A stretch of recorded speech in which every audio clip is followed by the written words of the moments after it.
નમસ્કાર વિદ્યાર્થી મિત્રો. ગઈકાલે અભ્યાસ કર્યો ધોરણ 10 ચેપ્ટર 10નો. ત્યારબાદ આજે ચેપ્ટર 10માં આગળ જઈએ તો આગળનો ટોપિક છે આપણો કે ગોલીય અરીસાઓ વિશે વધારે સમજૂતી મેળવતા પહેલા આપણે કેટલાક પદોના અર્થ, પરિચય અને સમજૂતી મેળવવાની જરૂર છે. આ પદો ગોલીય અરીસાઓની ચર્ચા કરતી વખતે સામાન્ય રીતે ઉપયોગમાં લેવામાં આવે છે. વિદ્યાર્થી મિત્રો, ખાસ કરીને આ પદો છે એ તમને આવડતા છે તો જ તમે છે એ ગોલીય અરીસાનો અભ્યાસ કરી શકો છો. બધા પદ છે એ તમારે યાદ રાખવાના છે. આની વ્યાખ્યાઓ છે એ પણ હું અલગ કરીને આપીશ. એટલે પહેલાં તો છે એ પદો બધા યાદ રાખીએ. તો સૌપ્રથમ છે પહેલી વ્યાખ્યા જોઈએ. તો પહેલી વ્યાખ્યા છે કે ગોલીય અરીસો ગોલીય અરીસાની પરાવર્તક સપાટીના કેન્દ્રને અરીસાનું ધ્રુવ કહે છે. ગોલીય અરીસાની પરાવર્તક સપાટીના કેન્દ્રને અરીસાનું ધ્રુવ કહે છે. તો અહીંયા જોઈએ આપણે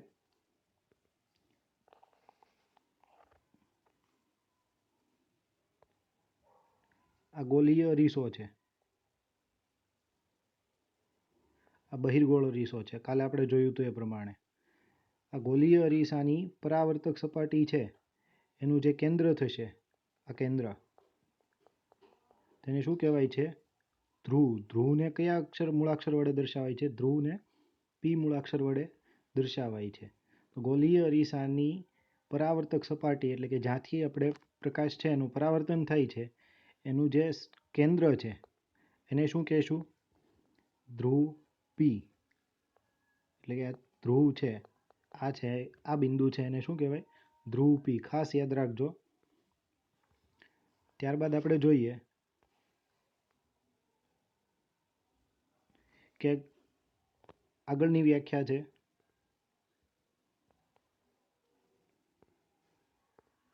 કે ગોલીય અરીસાની પરાવર્તક સપાટી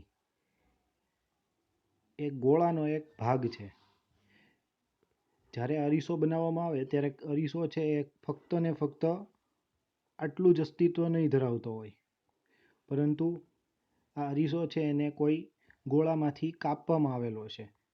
કેવી રીતે? તો કે જુઓ, આવી રીતે અરીસો છે, ગોલીય અરીસો એ આવી રીતે કોઈ ગોળો હોય, આ ગોળામાંથી આટલો કાપેલો ભાગ છે, આટલો ભાગ કાપે ત્યારે આપણને છે એ આવો અરીસો મળે છે. એટલે ગોલીય અરીસો છે એ કોઈ એક ગોળાનો એક ભાગ છે. આગળ તો કે આ ગોળાનું જે કેન્દ્ર હોય છે, તો કે આ ગોળાનું જે કેન્દ્ર છે એ જ તે ગોલીય અરીસાનું વક્રતા કેન્દ્ર છે, જેને મૂળાક્ષર સી વડે દર્શાવાય છે. યાદ રાખજો, પહેલી વ્યાખ્યા આપણે જોઈ ધ્રુવની. હવે બીજી વ્યાખ્યા આવશે એ કોની છે? તો કે વક્રતા કેન્દ્રની વ્યાખ્યા છે કે ગોલીય અરીસો જે ગોળામાંથી બનાવવામાં આવેલો છે એ ગોળાનું જે કેન્દ્ર છે એને શું કહેવાય છે? વક્રતા કેન્દ્ર. અને એને દર્શાવવા માટે કયા મૂળાક્ષરનો ઉપયોગ થાય છે? સીનો. જોઈએ તો કે આ અરીસો છે, આ અરીસો એને ધારી લ્યો કે આવા એક કોઈ ગોળામાંથી કાપવામાં આવેલો છે. તો આ ગોળો છે જે આ ગોળો એનું આ કેન્દ્ર છે. તો કેન્દ્રને શું કહેવાય? વક્રતા કેન્દ્ર. ગોલીય અરીસો કે જે, જો અહીંયા વ્યાખ્યા આપેલી જ છે, ગોલીય અરીસાની પરાવર્તક સપાટી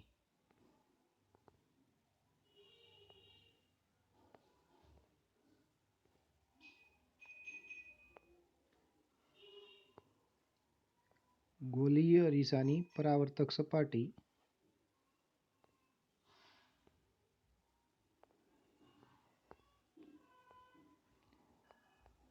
ગોલીય અરીસાની પરાવર્તક સપાટી જે ગોળાનો ભાગ છે તે ગોળાના કેન્દ્રને તે અરીસાનું વક્રતા કેન્દ્ર કહે છે.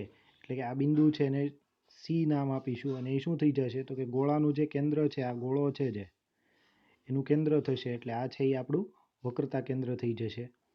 આગળની વ્યાખ્યા જોઈએ બે વ્યાખ્યાઓ જોઈ આપણે, એક છે ધ્રુવ પીની અને એક છે વક્રતા કેન્દ્ર સીની. આ બે વ્યાખ્યાઓ પછી આગળ જોઈએ કે અહીં ખાસ નોંધો કે વક્રતા કેન્દ્ર છે એ અરીસાનો ભાગ નથી. શું કામ એવું કીધું? તો કે જો અરીસો તો આપણો આટલો જ છે, અરીસો છે એ આટલો જ ભાગ હશે, આટલો ભાગ છે એ જ. તો વક્રતા કેન્દ્રની વાત કરીએ તો વક્રતા કેન્દ્ર સી છે એ અરીસાની બહારનું બિંદુ છે, અથવા તો ટૂંકમાં અરીસા ઉપર આવેલું બિંદુ છે નહીં. એટલા માટે વક્રતા કેન્દ્ર સી છે એ અરીસાનો કોઈ ભાગ છે નહીં. આગળ બહાર આવેલું બિંદુ છે તે અંતર્ગોળ અરીસો છે. અંતર્ગોળ અરીસાનું વક્રતા કેન્દ્ર તેની આગળ તરફ આવેલું હોય છે, જ્યારે બહિર્ગોળ અરીસાના કિસ્સામાં તે પાછળ આવેલું હોય છે.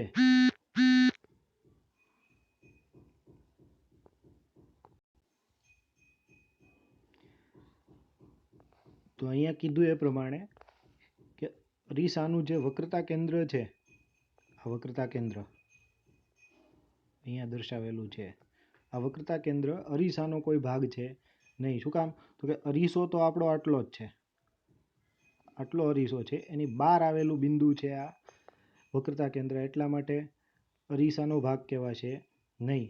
અને આગળ જોઈએ બીજું તો કે અંતર્ગોળ અરીસાના કિસ્સામાં તો કે વક્રતા કેન્દ્ર છે એ અંદરના ભાગે, કેમ કે આ સપાટી છે એ તો કેવી છે? પરાવર્તક.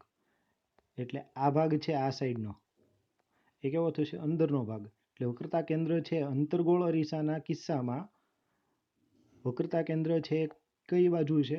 તો કે અંદરના ભાગે છે. અને એની જગ્યાએ જોઈએ સામે તો બહિર્ગોળ અરીસાના કિસ્સામાં, જો આ બહિર્ગોળ અરીસો છે. શું કામ? તો કે એની પરાવર્તક સપાટી જોઈ લો, આ સાઈડ આપણે એની એની અપરાવર્તક સપાટી છે, એટલે આગળનો જે ભાગ થાય એ પરાવર્તક સપાટી થશે. આ સાઈડનો ભાગ છે પરાવર્તક સપાટી થાય. તો વક્રતા કેન્દ્ર સી છે એ અહીંયા છે. જુઓ, બહિર્ગોળ અરીસાના કિસ્સામાં વક્રતા કેન્દ્ર સી છે એ બહારની સાઈડ થશે, એટલે અંતર્ગોળ અરીસાના કિસ્સામાં વક્રતા કેન્દ્ર સી છે એ અંદરની તરફ આવેલું હોય છે, જ્યારે બહિર્ગોળ અરીસાના કિસ્સામાં તે પાછળની સાઈડ આવેલું હોય છે. આગળ જોઈએ કે આ હકીકત તમે આકૃતિ 10.a એટલે કે આ આકૃતિ અને 10.2b એટલે કે આ આકૃતિની અંદર તમે જોઈ શકો છો. અહીંયા વક્રતા કેન્દ્ર સી છે એ અંદરની તરફ આવેલું છે, એટલે કે અરીસાની સામેની સાઈડ આવેલું છે. આ અરીસો છે અને આ એની સામેની સાઈડ આવેલું છે, જ્યારે બહિર્ગોળ અરીસાના કિસ્સામાં એ અહીંયા જોઈ શકો તો કે એની પાછળની સાઈડ અહીંયા આવેલું છે. આગળ જોઈએ ગોલીય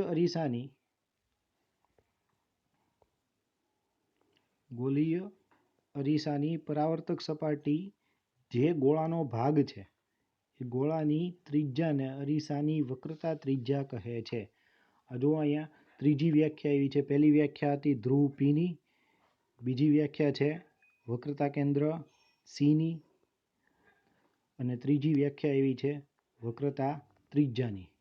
વક્રતા ત્રિજ્યા કોને કહેવાય? તો કે ગોલીય અરીસો, જે ગોલીય અરીસાની પરાવર્તક સપાટી જે ગોળાનો ભાગ છે તેની ત્રિજ્યાને અરીસાની વક્રતા ત્રિજ્યા કહે છે. અને વક્રતા ત્રિજ્યાને કયા મૂળાક્ષર વડે દર્શાવીશું આપણે? આર વડે. વક્રતા ત્રિજ્યાને આપણે આર વડે દર્શાવીશું, કેપિટલ આર વડે. ખાસ યાદ રાખજો, ધ્રુવ છે એને કેપિટલ પી વડે દર્શાવીશું, એવી રીતે વક્રતા કેન્દ્ર છે એને કેપિટલ સી વડે દર્શાવીશું, અને વક્રતા ત્રિજ્યા છે એને આર વડે દર્શાવીશું. રહેશે યાદ? આગળ જોઈએ, તમે નોંધો કે પીસી છે એ વક્રતા ત્રિજ્યા જેટલું છે. જોઈએ અહીંયા આકૃતિમાં આગળ જોઈએ, જો અહીંયા ધ્રુવ પી, એના પહેલા થોડું વિચારીએ.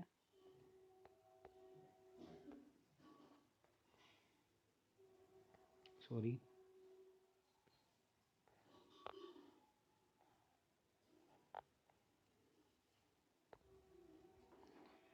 આંતરગોળ અરીસો છે, આંતરગોળ અરીસો આ સપાટી છે એની અપરાવર્તક સપાટી છે. આંતરગોળ અરીસો છે એની વાત કરીએ તો આવી રીતે કોઈ એક ગોળામાંથી કાપીને બનાવેલો હશે, ઠીક છે. તો આ આંતરગોળ અરીસો છે એનું વક્રતા કેન્દ્ર સી અહીંયા આવેલું છે. આ છે એનો ધ્રુવ પી. આપણને શું કીધું તો કે પી થી લઈ અને સી સુધીનું અંતર છે. આ અંતરને શું કહેવાય? વક્રતા ત્રિજ્યા આર કહેવાય. શું કહેવાય? વક્રતા ત્રિજ્યા આર. ફરીથી વ્યાખ્યા જોઈએ તો ગોલીય અરીસાની પરાવર્તક સપાટી જે ગોળાનો ભાગ છે તે જે ગોળાનો ભાગ છે તે ગોળાની ત્રિજ્યાને અરીસાની વક્રતા ત્રિજ્યા કહે છે. હજી ડિટેલમાં જોઈએ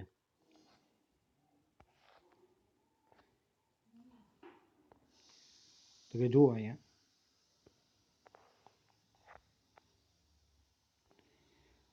છે આ અરીસો છે આપણો, રેડી? આ અરીસો છે એ આ ગોળાનો એક ભાગ છે. આ અરીસો છે એ આ ગોળાનો ભાગ છે. તો હવે આ જે ગોળો છે, આ ગોળાનું કેન્દ્ર છે અહીંયા આવેલું છે કે જેને આપણે વક્રતા કેન્દ્ર કહીએ છીએ. તો ધ્રુવ પી થી લઈ અને વક્રતા કેન્દ્ર સી ત્યાં સુધીનું જે આ અંતર છે એને શું કહેવાય? વક્રતા ત્રિજ્યા આર. જો અહીંયા દર્શાવેલી જ છે, તેને શું કહેવાય? વક્રતા ત્રિજ્યા આર. જોઈએ એની વ્યાખ્યા જોઈ લઈએ. જો અહીંયા વ્યાખ્યા પણ આપેલી છે કે ગોલીય અરીસાની પરાવર્તક સપાટી જે ગોળાનો ભાગ છે તે ગોળાની ત્રિજ્યાને અરીસાની વક્રતા ત્રિજ્યા કહે છે અને અરીસાની વક્રતા ત્રિજ્યા છે એને કેપિટલ આર વડે દર્શાવવામાં આવે છે. ફરીથી જોઈ લો કે ધ્રુવ છે એને પી વડે દર્શાવશું, વક્રતા કેન્દ્રને સી વડે અને વક્રતા ત્રિજ્યાને આર વડે દર્શાવશું. આ ત્રણ વ્યાખ્યાઓ થઈ. આ ત્રણે ત્રણ યાદ રહેવી જોઈએ, તો જ તે આગળ છે પ્રતિબિંબ છે એ કેવી રીતે રચાય છે એ ખ્યાલ આવશે. હજુ આગળ જોઈએ, એક વ્યાખ્યા જોઈ લઈએ.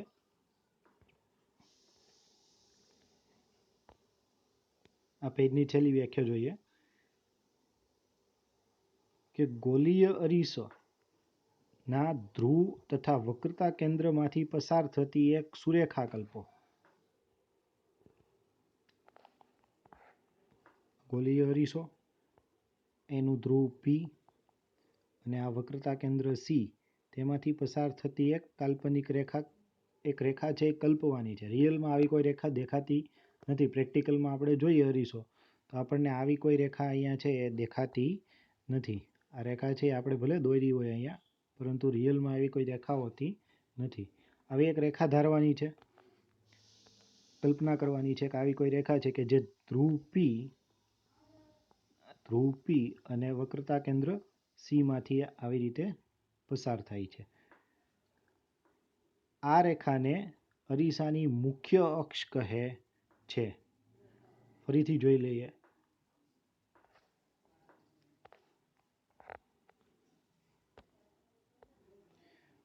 આ અરીસાનું ધ્રુવ પી, આ વક્રતા કેન્દ્ર સી, આ સી અને પી માંથી પસાર થતી એક રેખા ધારી લઈએ તો આ રેખા છે એને શું કહેશું? મુખ્ય અક્ષ. શું કહેવાય? મુખ્ય અક્ષ. આ ચોથી વ્યાખ્યા થઈ આજની. આ પણ યાદ રાખવાનું છે. જો અહીંયા લખેલી જ છે.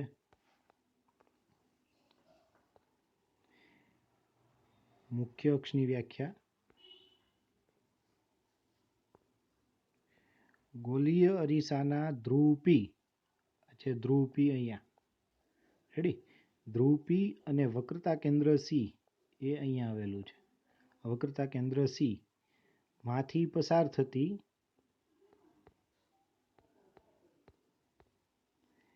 કાલ્પનિક રેખાને મુખ્ય અક્ષ કહે છે.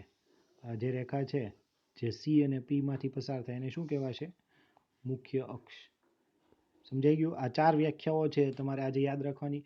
અને આ એક ખાસ વસ્તુ યાદ રાખજો કે ધ્રુવ ખાલી ધ્રુવ નથી બોલવાનું, ધ્રુવ પી બોલવાનું છે. એટલે બધા મૂળાક્ષરો છે સાથે જ યાદ રહી જાય. ધ્રુવ પી, વક્રતા કેન્દ્ર સી, વક્રતા ત્રિજ્યા આર. હજી આગળ 2 આપણે વ્યાખ્યાઓ ભણીશું.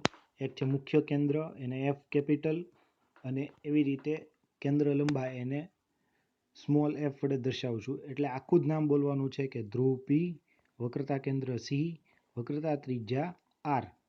અને મુખ્ય અક્ષને દર્શાવવા માટે કોઈ સિમ્બોલ છે નહીં, એટલે ખાલી મુખ્ય અક્ષ યાદ રાખવાનું છે. રેડી? ફરીથી એક વખત રિવિઝન કરી લઈએ. તો કે જુઓ, ગોલીય અરીસાની જે પરાવર્તક સપાટી છે, પરાવર્તક સપાટીના જે મધ્યબિંદુ છે, પરાવર્તક સપાટીનું કેન્દ્ર અથવા તો મધ્યબિંદુ, એને શું કહેશું? ધ્રુવ પી. ત્યારબાદ આ જે અરીસો છે કે જેને એક ગોળામાંથી કાપવામાં આવેલો છે, આ ગોળાનું જે કેન્દ્ર હશે એને વક્રતા કેન્દ્ર સી કહેશું. એટલે કે કેન્દ્રથી પી સુધીનું અંતર છે, કેન્દ્રથી પી સુધીનું અંતર, એટલે કે આ અંતર. રેડી? આ ત્રિજ્યા થઈ ગઈ ગોળાની, તો એને શું કહેશું? ખાલી વક્રતા ત્રિજ્યા આર. અને છેલ્લી વ્યાખ્યા તો કે અરીસાનું ધ્રુવ પી, આ અરીસાનું ધ્રુવ પી અને વક્રતા કેન્દ્ર સી, તેમાંથી પસાર થતી એક રેખા ધારી લઈએ. આવી રીતે આ રેખા ખાલી કલ્પના કરવાની છે, રિયલમાં આવી કોઈ રેખા હોતી નથી. એટલે કે સી અને પી માંથી પસાર થતી કાલ્પનિક રેખાને શું કહેવામાં આવે છે? મુખ્ય અક્ષ. આ બધી વ્યાખ્યાઓ છે તમારે યાદ રાખવાની છે. જો આ વ્યાખ્યાઓ યાદ રહેશે તો જ તમને છે આગળનું ચેપ્ટર આવડશે. અને બધા પ્રતિબિંબ કેવી રીતે રચાય છે, કોઈ વસ્તુ છે ને આપણે આર છે એનાથી દૂર રાખીએ, વક્રતા ત્રિજ્યા આર કરતાં વધુ દૂર રાખીએ, એટલે કે વક્રતા કેન્દ્ર સી થી થોડે દૂર રાખીએ, સી પર રાખીએ. એટલે કે વસ્તુ છે એને જોઈએ અહીંયા કે આ અરીસો છે, ધારી લ્યો આ અરીસો, આ એની મુખ્ય અક્ષ. રેડી? એટલે આ છે આ વક્રતા કેન્દ્ર સી છે. એટલે પહેલાં આપણે વસ્તુને છે આમ અનંત અંતરે રાખીશું, એટલે કે વસ્તુને અહીંયા ખૂબ જ દૂર રાખીશું. પછી વસ્તુને સીથી થોડે દૂર રાખીશું, પછી એવી રીતે સી પર લઈ આવશું, પછી સી અને એફ, હજી એક એફ ટર્મ શીખવાનું છે, એની પછી એફ પર લઈ આવશું, એફ અને પીની વચ્ચે રાખીશું. આવી રીતે અલગ અલગ જગ્યાએ વસ્તુને રાખીએ તો એનું પ્રતિબિંબ છે એ આપણને કઈ કઈ જગ્યાએ મળશે એ શીખવા માટે પહેલાં તો આપણને ખબર હોવી જોઈએ કે પી કોને કહેવાય, સી કોને કહેવાય, આર કોને કહેવાય અને એફ કોને કહેવાય. એટલે આ બધું છે તમારે યાદ રાખવાનું છે. ચાલો એના પછીનું પેજ જોઈએ તો પ્રવૃત્તિ છે. ખાસ કરીને મેં જેમ વાત કરી કે આગળ આ 4 વ્યાખ્યાઓ શીખી ગયા આપણે, એના પછીનું જે 2 વ્યાખ્યાઓ રહી ગઈ છે એ 2 વ્યાખ્યાઓ શીખવા માટે પહેલાં તો તમારે આ પ્રવૃત્તિ શીખવું પડશે. તો કે પ્રવૃત્તિ જોઈએ.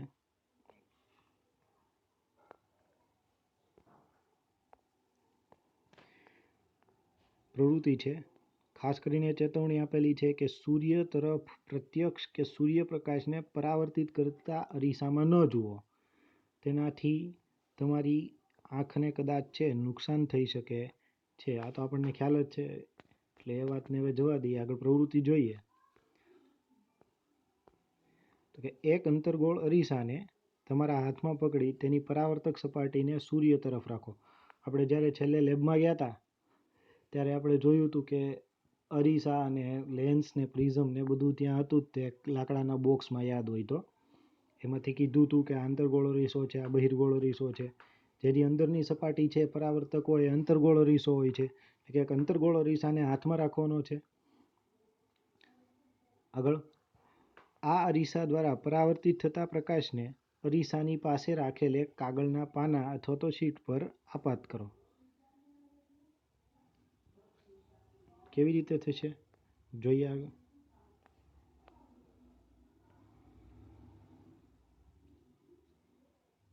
આગળનું તે આપણે અરીસો લઈ લઈએ. આપણી પાસે અરીસો તૈયાર જ છે. રેડી. હવે ધારી લ્યો કે અહીંયા કોઈ સૂર્ય છે. સૂર્યમાંથી સૂર્યપ્રકાશ જે આવે છે એ અહીંયા અરીસા પર પડશે. આ અરીસા પરથી જે સૂર્યપ્રકાશ આવી રીતે પરાવર્તન પામશે, આ આપાત કરીએ છીએ અને આ પરાવર્તન થાય છે. તો આ પરાવર્તન થતો પ્રકાશ છે ને આવી રીતે અહીંયા કોઈ કાગળ રાખી દેવાનો, શીટ રાખી દેવાની, એના ઉપર આ સૂર્યપ્રકાશ છે એને આપણે ઝીલવાનો છે. આગળ વાંચીએ પ્રવૃત્તિ. તો કે હવે આગળ કે જ્યાં સુધી તમને કાગળના પાના પર એક પ્રકાશિત તીક્ષ્ણ બિંદુ પ્રાપ્ત ન થાય ત્યાં સુધી કાગળના પાનાને ધીરે ધીરે આગળ પાછળ ખસેડવાનું છે. તો આપણે પેલી નાના હોય ત્યારે બિલોરી કાચવાળી રમત કરી હોય એના જેવું જ થયું. પણ બિલોરી કાચ છે લેન્સ છે, અહીંયા આપણે અરીસામાં છે, અરીસાની વાત કરીએ છીએ. એટલે બિલોરી કાચમાં છે પ્રકાશ આરપાર થઈ જતો, પણ એમાં વક્રીભવનની ઘટના થાય છે. આપણે પરાવર્તનની વાત કરીએ છીએ. પણ એના જેવું જ તે પ્રતિબિંબ છે, એકદમ તીક્ષ્ણ પ્રતિબિંબ એક બિંદુ રૂપે મળશે. આગળ જોઈએ પ્રવૃત્તિ. તો કે અરીસા તથા કાગળને થોડા મિનિટો સુધી આ જ સ્થિતિમાં પકડી રાખો. જ્યારે આપણને એકદમ બિંદુવત પ્રતિબિંબ મળે, સૂર્યપ્રકાશનું એક બિંદુવત પ્રતિબિંબ મળે, ત્યારે એની જ સ્થિતિમાં છે થોડા સમય માટે પકડી રાખવાનું છે. અને તમને ખબર જ છે કે એમાં શું થાય છે, અને એ પણ ખબર છે કે એવું શું કામ થાય છે. રેડી. છતાં એનો અભ્યાસ આપણે જોઈ લઈએ વૈજ્ઞાનિક ભાષામાં. તમને ખ્યાલ જ હશે એમાં શું થાય, પણ વૈજ્ઞાનિક ભાષામાં જોઈએ તો એનો જવાબ એવો છે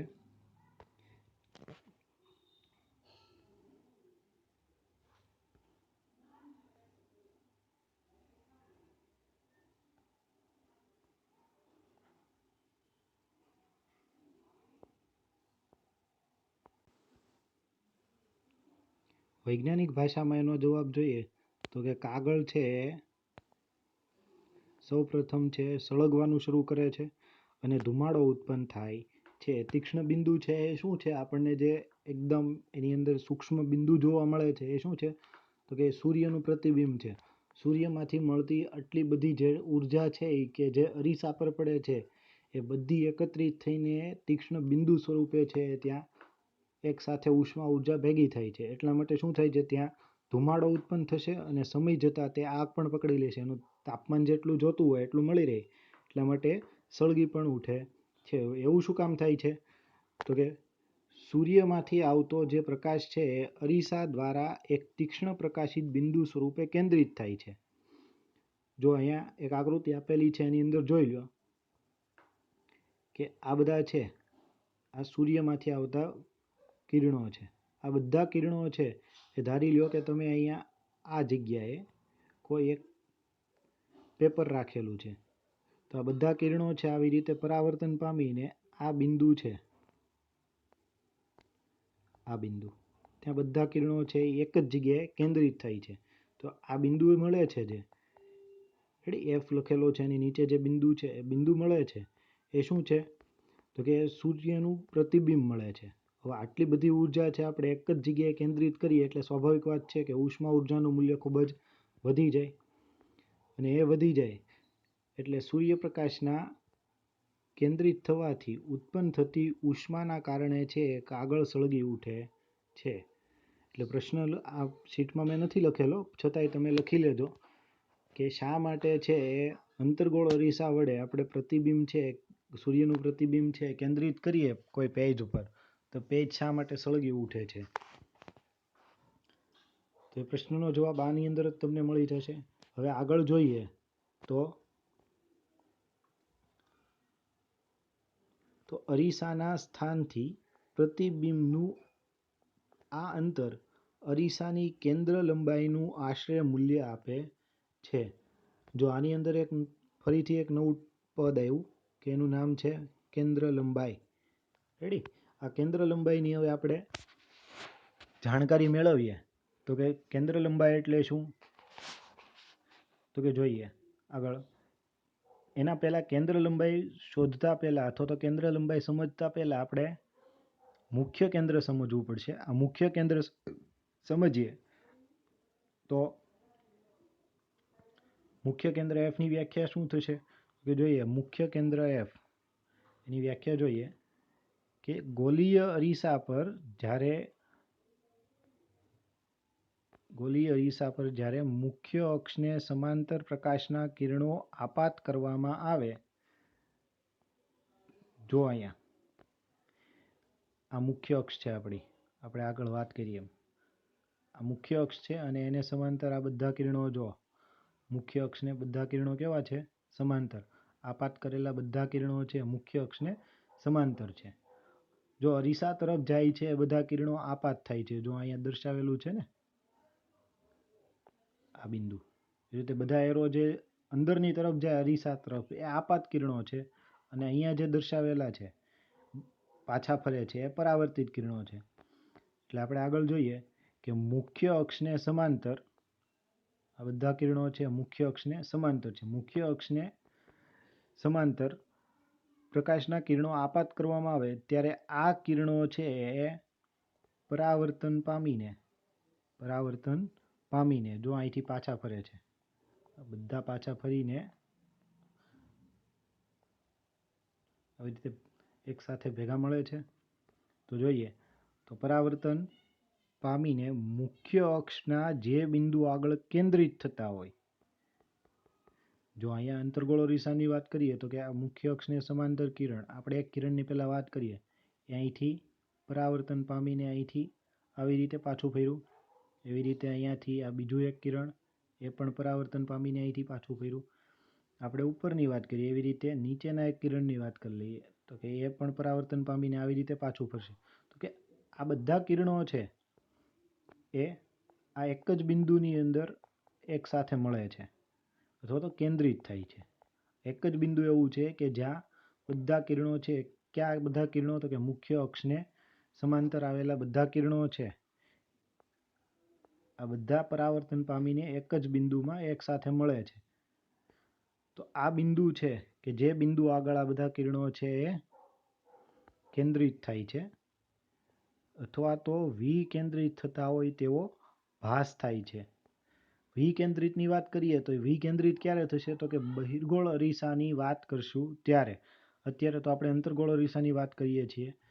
તો વિકેન્દ્રિત થતા હોય તેવો ભાસ થાય તો તે જે બિંદુ છે આ બિંદુને શું કહેવાય મુખ્ય કેન્દ્ર એફ કહે છે. સમજાણું? ફરીથી એક વખત જોઈ લઈએ તો કે ગોલીય અરીસા પર જ્યારે મુખ્ય અક્ષને સમાંતર કિરણો આપાત કરવામાં આવે આ બધા કિરણો છે કેવા છે મુખ્ય અક્ષને સમાંતર પરાવર્તન પામીને મુખ્ય અક્ષ પરના જો આ મુખ્ય અક્ષ પરનું જ તે એક બિંદુ છે મુખ્ય અક્ષ પરના જે બિંદુ આગળ કેન્દ્રિત થાય તો તે બિંદુને શું કહેશું આપણે મુખ્ય કેન્દ્ર એફ કહેવામાં આવે છે. જો અહીંયા દર્શાવેલું જ છે અને અહીંયા ઉપર લખેલું જ છે અહીંયા કેપિટલ એફ. ખાસ યાદ રાખજો મુખ્ય કેન્દ્રને કેપિટલ એફ વડે દર્શાવવામાં આવે છે. હવે આગળ જોઈએ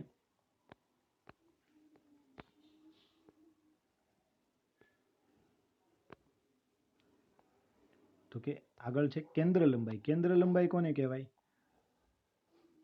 તો કે આપણે જોયું કે મુખ્ય કેન્દ્ર એફ છે એ આપણને મળી ગયું કે આપણે મુખ્ય અક્ષને સમાંતર બધા કિરણો આપાત કર્યા અને બધા કિરણો છે પરાવર્તન પામીને મુખ્ય અક્ષના જે બિંદુ ઉપર એક સાથે ભેગા થયા એટલે કે કેન્દ્રિત થયા તો જે બિંદુ મળ્યું આ બિંદુ એને શું કહેવાય મુખ્ય કેન્દ્ર એફ. જો મુખ્ય કેન્દ્ર એફ આવડે તો જ તે તમને છે એ કેન્દ્ર લંબાઈની વ્યાખ્યા આવડે. તો જોઈએ કેન્દ્ર લંબાઈ કોને કહેવાય. કેન્દ્ર લંબાઈની વ્યાખ્યા એકદમ સરળ છે તો કે કેન્દ્ર લંબાઈ જોવા માટે જોઈએ કે ધ્રુવ પી અને મુખ્ય કેન્દ્ર કેપિટલ એફ આ બે વચ્ચેનું જે અંતર છે ધ્રુવ પી અને મુખ્ય કેન્દ્ર એફ એની વચ્ચેનું જે આ અંતર છે આ અંતર એને શું કહેશું તો કે કેન્દ્ર લંબાઈ કહે છે. ફરીથી જોઈ લઈએ કેન્દ્ર લંબાઈ કોને કહેવાય તો કે ધ્રુવ પી અને મુખ્ય કેન્દ્ર એફ એમની વચ્ચેનું જે આ અંતર છે એને શું કહેવાય? કેન્દ્ર લંબાઈ કહે છે. અને કેન્દ્ર લંબાઈને દર્શાવવા માટે સ્મોલ એફ છે, સ્મોલ એફ સિમ્બોલ છે એનો ઉપયોગ થાય છે. આ ખાસ યાદ રાખજો. આટલું આવડતું હશે તો જ તે પ્રતિબિંબ છે, વસ્તુ ક્યાં રાખીશું તો પ્રતિબિંબ ક્યાં રચાશે એ તમને આવડશે. અને ખાસ જોઈ લો કે મેં અહીંયા વ્યાખ્યા છે એ તમને લખીને જ આપેલી છે. જો અહીંયા વ્યાખ્યા લખેલી જ છે કે અરીસાના ધ્રુવ P અને મુખ્ય કેન્દ્ર કેપિટલ F વચ્ચેના અંતરને કેન્દ્ર લંબાઈ કહે છે. ફરીથી એક વખત સાંભળી લેજો. કાલે કીધું હતું કે જેટલા પ્રશ્નો આવે એ બધા છે તમારે લખવાના છે. આજે પ્રશ્નો મેં નથી પાડ્યા, આજે બધી વ્યાખ્યાઓ લખવાની છે. અને જેટલી આકૃતિ તમને પોસિબલ હોય, આવડે એટલી, શક્ય હોય એટલી વધુ પ્રેક્ટિસ કરીને વધુ આકૃતિઓ દોરવાની છે, જેથી કરીને બધા પદ છે એકદમ વ્યવસ્થિત તમને આવડી જાય. હવે આગળ જોઈએ. આ બધી વસ્તુઓ સમજાઈ ગઈ. એક તો પહેલી વ્યાખ્યા જોઈ ધ્રુવ P, આ ધ્રુવ P. ત્યારબાદ બીજી જોઈ વક્રતા કેન્દ્ર C. ત્યારબાદ ત્રીજી જોઈ વક્રતા ત્રિજ્યા P થી લઈ અને C સુધીનું અંતર. આ અંતર છે એને વક્રતા ત્રિજ્યા કહેવાય. ત્યારબાદ જોયું કે C અને P, આ C અને આ P, એમાંથી પસાર થતી આ કાલ્પનિક રેખા છે એને આપણે મુખ્ય અક્ષ કીધી. 4 વ્યાખ્યાઓ પહેલાં જોઈ. ત્યારબાદ મુખ્ય અક્ષને સમાંતર બધા કિરણો આપાત કરીએ અને એ બધા પરાવર્તન પામીને મુખ્ય અક્ષ પરના જે બિંદુએ કેન્દ્રિત થાય, રેડી, તો તે બિંદુને આપણે શું કીધું? તો કે મુખ્ય કેન્દ્ર F. અને છેલ્લી વ્યાખ્યા શું જોઈ? તો કે મુખ્ય કેન્દ્ર F અને ધ્રુવ P, આ બે વચ્ચેનું જે અંતર છે, આ અંતર એને શું કહેવાય? કેન્દ્ર લંબાઈ. અને કેન્દ્ર લંબાઈને દર્શાવવા માટે છે એ સ્મોલ એફ સિમ્બોલનો ઉપયોગ થાય છે. જો અહીંયા છે સ્મોલ એફ. અને મુખ્ય કેન્દ્રને દર્શાવવા માટે કેપિટલ F. આ ખાસ યાદ રાખજો, બેમાં કન્ફ્યુઝન ન થાય. રેડી? હવે આગળ જોઈએ. આગળ હજી વ્યાખ્યાઓ છે. તો કે આગળની વ્યાખ્યા, તો કે આગળનું પેજ જોઈએ તો ગોલીય અરીસાની પરાવર્તક સપાટી મોટે ભાગે ગોલીય હોય છે. અરીસો ગોલીય છે એટલે સપાટી પણ કેવી હોવાની? ગોલીય છે. આપણે થોડી મોટી સપાટીનો વિચાર કરીએ છીએ એટલા માટે. સાવ સૂક્ષ્મ લીધી હોય, એકદમ નાની લીધી હોય, આટલો જ ભાગ લીધો હોત ખાલી આપણે, આટલો જ, તો એને આપણે સમતલ પણ ગણી શકીએ. પણ આપણે છે એ થોડો મોટો ભાગ લીધો છે એટલે સપાટી છે ગોલીય લઈએ છીએ. આ સપાટીને એક વર્તુળાકાર સીમારેખા હોય છે. આ વર્તુળાકાર સીમારેખા થઈને અહીંથી લઈ અને અહીંયા સુધીની, એટલે ટૂંકમાં M થી લઈ અને N સુધીની આવી રીતે ગોળાઈ થઈ. તો કે આ સપાટીને એક વર્તુળાકાર સીમારેખા હોય છે. ગોલીય અરીસાની પરાવર્તક સપાટીની આ વર્તુળાકાર સીમારેખાના વ્યાસને અરીસાનું દર્પણમુખ કહે છે. કેવી રીતે? તો કે જે આ ગોલીય સપાટી છે આવી રીતે, રેડી, આ પરાવર્તક સપાટી, એનો જે આ વ્યાસ છે, આ વ્યાસ થશે, આ સપાટીનો વ્યાસ આ થાય, રેડી. આ જે વ્યાસ થાય એને શું કહેશું? દર્પણમુખ કહે છે. ત્યારબાદ આગળ આકૃતિ 10.2માં Mn છે એ દર્પણમુખ દર્શાવે છે. અહીંયા રહ્યું M અને ત્યાંથી લઈને આ N, એટલે M થી લઈને N સુધી. તો કે આટલો ભાગ છે આ, એમાંથી આટલો ભાગ લઈએ સીધો, એ શું છે? દર્પણમુખ દર્શાવે છે. આગળ જોઈએ. તો કે આપણી ચર્ચામાં આપણે ફક્ત એવા જ અરીસાઓનો વિચાર કરીશું કે જેનું દર્પણમુખ છે તેની વક્રતા ત્રિજ્યા કરતાં ઘણું નાનું હોય.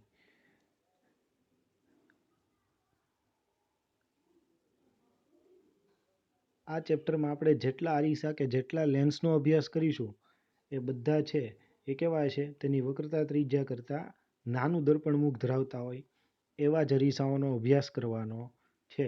હજી આગળનો એક ટોપિક લઈ લઈએ. જો અહીંયા પણ મેં દર્પણમુખની પણ વ્યાખ્યા આપેલી છે, અહીંયા જોઈ લેજો ખાસ. દર્પણમુખની વ્યાખ્યા લખેલી છે.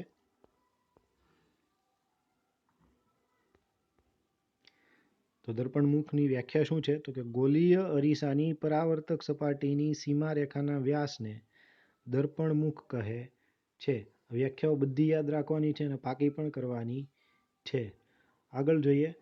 આની નાની અંદરથી આગળનો પેરેગ્રાફ જોઈએ ને તો એની અંદર એક નવો પ્રશ્ન છે કે શું ગોલીય અરીસાની વક્રતા ત્રિજ્યા, એટલે કે અહીંયા સી થી લઈ અને પી સુધીનું અંતર છે એને, અને સી એફ થી લઈ અને પી સુધીનું અંતર છે, એટલે કે આટલું અંતર આ સી થી પી સુધીનું અને આ એફ થી પી સુધીનું અંતર. સીધી વાત છે. આ બેયને કોઈ સંબંધ છે કે નહીં એટલું પૂછ્યું છે કે આર અને એફ વચ્ચે કોઈ સંબંધ છે. આકૃતિ પરથી જ ખબર પડી જાય કે સી થી લઈ અને પી સુધીમાં છે ઓટોમેટિક વચ્ચે છે એ એફ થી લઈને પી સુધીનું અંતર આવી જ જવાનું છે. હા, પણ હવે એ શું સંબંધ છે એ જોવાનો છે. તો કે નાના દર્પણમુખવાળા ગોલીય અરીસાઓ માટે વક્રતા ત્રિજ્યા તેની કેન્દ્ર લંબાઈ કરતાં બમણી હોય છે. ખાસ યાદ રાખવાનું છે કે હંમેશા વક્રતા ત્રિજ્યા છે એ કેન્દ્ર લંબાઈ કરતાં તેની કેન્દ્ર લંબાઈ કરતાં કેવી હોય છે? બમણી હોય છે. યાદ રાખજો કે વક્રતા ત્રિજ્યા છે હંમેશા કેન્દ્ર લંબાઈ કરતાં બમણી હોય છે. શું કામ એવું? તો કે વક્રતા ત્રિજ્યા કોને કહેવાય? તો કે સી થી લઈ અને પી સુધીનું અંતર છે એને વક્રતા ત્રિજ્યા કહેવાય, અને એફ થી લઈ અને પી સુધીનું અંતર છે એને કેન્દ્ર લંબાઈ કહેવાય. તો સીધી વાત જ છે ને કે સી છે ત્યાંથી સી થી પી સુધીનું અંતર છે એફ થી લઈને પી સુધીના અંતર કરતાં મોટું હોવાનું. ખાલી યાદ શું રાખવાનું છે કે બમણું હોય છે. એટલે કે એનો સંબંધ શું થશે? તો કે એનો સંબંધ આવો થશે કે આપણે આ સંબંધને આર બરાબર 2f, એટલે કે વક્રતા ત્રિજ્યા આર રેડી એ કેટલી થશે? 2f જેટલી, એટલે કે કેન્દ્ર લંબાઈ કરતાં બમણી. સ્મોલ એફ એટલે શું છે? કેન્દ્ર લંબાઈ. તો કે વક્રતા ત્રિજ્યા આર એ કેન્દ્ર લંબાઈ કરતાં બમણી, એટલે કે R is equal to 2f દ્વારા દર્શાવી શકીએ છીએ. આ પ્રશ્ન પણ નોટ કરી લેજો કે વક્રતા ત્રિજ્યા અને કેન્દ્ર લંબાઈ વચ્ચે શું સંબંધ છે? તો કે આર બરાબર 2f નો સંબંધ છે. આગળ જોઈએ તો કે જે દર્શાવે છે કે ગોલીય અરીસાનું મુખ્ય કેન્દ્ર તેના ધ્રુવ તથા વક્રતા કેન્દ્રને જોડતી રેખાનું મધ્ય બિંદુ છે. એટલે કે ગોલીય અરીસો છે રેડી એનું મુખ્ય કેન્દ્ર એટલે કે આ એફ શું છે? તો કે વક્રતા કેન્દ્રને અને ધ્રુવ પીને, વક્રતા કેન્દ્ર અને ધ્રુવ પી, આ વક્રતા કેન્દ્ર સી થઈ ગયું અને આ ધ્રુવ પી, આ બેને જે જોડે છે રેખા, એ રેખાનું મધ્ય બિંદુ છે એ શું છે? તો કે મુખ્ય કેન્દ્ર એફ છે. ફરીથી જોઈ લો કે જે દર્શાવે છે કે ગોલીય અરીસાનું મુખ્ય કેન્દ્ર તેના ધ્રુવ અને વક્રતા કેન્દ્રને જોડતી રેખાનું મધ્ય બિંદુ છે.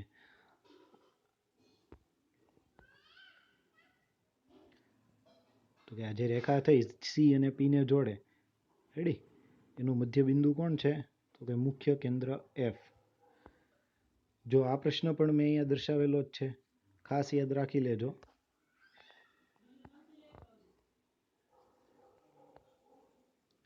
પ્રશ્ન પણ લખેલો છે અને જવાબ પણ લખેલો છે. જોઈ લેજો કે વક્રતા ત્રિજ્યા આર અને કેન્દ્ર લંબાઈ સ્મોલ એફ, આ બંને વચ્ચે શું સંબંધ છે એ જણાવો. જવાબ છે કે વક્રતા ત્રિજ્યા અને કેન્દ્ર લંબાઈ વચ્ચેનો સંબંધ નીચે મુજબ છે. એક જ સંબંધ, પણ મેં અલગ અલગ બે રીતે દર્શાવેલો છે. એક તો વક્રતા ત્રિજ્યા છે એ કેન્દ્ર લંબાઈ કરતાં બમણી હોય, એટલે કે આર બરાબર 2f. એની જ જગ્યાએ હવે 2 છે ટુને સામેની સાઈડ અહીંયા જવા દઈએ તો અહીંયા ગુણાકારમાં હતા, સામેની સાઈડ જાય તો ભાગાકારમાં. તો હવે એફ બરાબર શું સંબંધ મળે? તો કે એફ બરાબર 2r આવો સંબંધ મળે. સંબંધ એકનો એક જ છે, ખાલી મેં એફ સાથે બે ગુણેલા હતા, એ સામેની સાઈડ જાય તો ભાગાકારમાં, એટલે એફ બરાબર r/2. ખાસ યાદ રાખજો, બધી વ્યાખ્યાઓ છે, બધી આકૃતિઓ દોરવાની છે, બધી વ્યાખ્યાઓ લખવાની છે, અને આ પ્રશ્નો જે કરાવ્યા છે એ બધા પ્રશ્નો પણ કરવાના છે અને 2 વાર લખવાના છે, તો જ તમને આવડશે.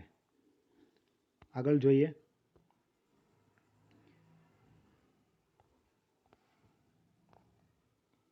અહીંયા સુધીનું બધું સમજાશે ને તો જ તે તમને આગળના બધા પદ છે એ આવડશે. છેલ્લું એક કોષ્ટક જોઈ લઈએ ને, તો એ યાદ રાખવાનું છે તમારે. અત્યારે ખાલી યાદ રાખો, તમને સમજાઈ જશે, પછી તમને ઓટોમેટિક છે એ આવડી જ જશે. તો નવો ટોપિક શું છે કે ગોલીય અરીસાઓ વડે રચાતા પ્રતિબિંબ. ગોલીય અરીસાઓ વડે રચાતા પ્રતિબિંબ. તો આ પ્રતિબિંબની વાત કરીએ તો કે આગળ જોઈએ કે તમે સમતલ અરીસાઓ દ્વારા રચાતા પ્રતિબિંબનો અભ્યાસ કર્યો. કાલે આપણે લાક્ષણિકતાઓ જોઈ જ લીધી છે. હવે આગળ તો કે તમે તેના દ્વારા રચાતા પ્રતિબિંબોના પ્રકાર, સ્થાન અને સાપેક્ષ પરિમાણ વિશે પણ અભ્યાસ કર્યો. પ્રકાર એટલે કે આપણે જોયું હતું કે સમતલ અરીસામાં મળતું પ્રતિબિંબ છે ચત્તુ અને આભાસી હોય છે. પછી સ્થાન એટલે કે તમે જેટલા અંતરે અરીસાથી ઊભા હોય પ્રતિબિંબ પણ એટલા જ અંતરે મળે છે. અને પરિમાણ એટલે કે એનું કદ, વસ્તુની જાડાઈ જેટલી હોય અથવા તો ઊંચાઈ જેટલી હોય એટલી જ તે છે એની જે પ્રતિબિંબ મળે છે એનું કદ પણ વસ્તુના કદ જેટલું જ હોય છે. આ સમતલ અરીસાની વાત થઈ. હવે આપણે શું શીખવાનું છે તો કે ગોલીય અરીસાઓ દ્વારા રચાતા પ્રતિબિંબ કેવા હોય છે એ નેક્સ્ટ ટોપિક છે આપણો. એના માટે પહેલાં તો આ બધી વ્યાખ્યાઓ યાદ કરવી પડશે, બધું યાદ રાખવું પડશે, અને ખાસ કરીને અરીસાઓ દોરતા શીખી જાજો. એ આવડશે તો જ તે તમને બધું આવડશે. હવે અંતર્ગોળ અરીસા દ્વારા વસ્તુના જુદા જુદા સ્થાન માટે મળતા પ્રતિબિંબોનું સ્થાન આપણે કેવી રીતે નક્કી કરી શકીએ, અને શું આ પ્રતિબિંબ વાસ્તવિક છે કે આભાસી એ પણ નક્કી કરવાનું છે. ત્યારબાદ તે પ્રતિબિંબ છે નાના મળશે કે મોટા અથવા તો સમાન પરિમાણના મળશે એ પણ જોવાનું છે. અને એના માટે છે આ બધું કરવા માટે આપણે પહેલાં એક પ્રવૃત્તિ કરવી પડશે. એ પ્રવૃત્તિ આપણે પછી જોશું, એટલે તમને વધુ ડિટેલમાં સમજાશે. અત્યારે પ્રવૃત્તિ આપણે કરતા નથી. એની જગ્યાએ તમારે છે આ કોષ્ટક છે અત્યારે યાદ રાખવાનું છે. આખું કોષ્ટક, આ કોષ્ટક યાદ રહી જાય. અત્યારે ખાલી યાદ રાખજો, ગોખવાનું નથી કહેતો, ખાલી યાદ રાખજો. જ્યારે હું નેક્સ્ટ ટોપિક ચલાવું ત્યારે હું એમ કહું કે વસ્તુ છે ને મેં સી પર મૂકી છે, તો એનું પ્રતિબિંબ ક્યાં મળશે? તો કે હું તમને દોરીને બતાવીશ કે પ્રતિબિંબ અહીંયા મળશે. તમારે ખાલી વેરીફાઈ કરવાનું છે કે આ પ્રતિબિંબ ત્યાં જ મળે છે. પછી પ્રતિબિંબ કેવું મળશે, કદ કેવું હશે અને પ્રતિબિંબનો પ્રકાર કેવો હશે, આ બધું છે તમારે ખાલી વેરીફાઈ કરવાનું. એટલે પહેલાં તો તમારે આ કોષ્ટક છે એ યાદ હોવું જોઈએ. એટલે ખાસ કરીને છે આ કોષ્ટક તમારે આખું કોષ્ટક યાદ રાખવાનું છે. બાકી હું પછી 4 કિરણો દોરતા શીખડાવીશ. 4માંથી તમને કોઈ પણ 2 કિરણોનો ઉપયોગ કરીને આ કોષ્ટક છે એમાંથી ખાલી તમને એમ કીધું હોય કે સી અને એફની વચ્ચે મેં વસ્તુ મૂકેલી છે, તો પ્રતિબિંબ ક્યાં મળશે, પછી કેવું મળશે અને એનો પ્રકાર કેવો હશે, એ બધું છે તમે ખાલી આકૃતિ પરથી તમે જાતે આકૃતિ દોરીને એ જાણી શકો. પણ એનો અભ્યાસ છે એ આપણે નેક્સ્ટ લેક્ચરમાં કરીશું. એ 4 કિરણો દોરતા હું નેક્સ્ટ લેક્ચરમાં તમને શીખડાવીશ. જય સ્વામિનારાયણ.